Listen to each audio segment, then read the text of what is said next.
گزارے کیسے زندگی، آؤ علماء سے پوچھ لیں، آئے جو مشکل پیش کوئی، آؤ علماء سے پوچھ لیں۔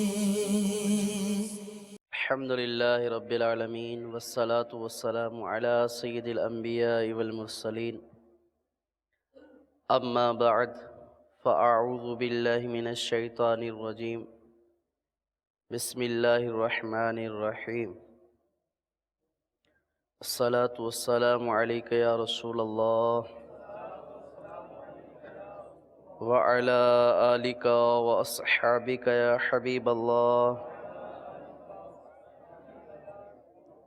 الصلاة والسلام عليك يا نبي الله وعلى آلك وأصحابك يا نور الله نويت سنة الاعتكاف۔ سرکار مدینہ راحت قلب و سینہ صلی اللہ تعالی علیہ وآلہ وسلم کا فرمان عظمت عالی شان ہے، جو شخص مجھ پر ایک بار درود پاک پڑھتا ہے اللہ تبارک و تعالی اس پر 10 رحمتیں نازل فرماتا ہے۔ صلو علی الحبیب صلی اللہ تعالی علی محمد صلی اللہ علیہ وسلم۔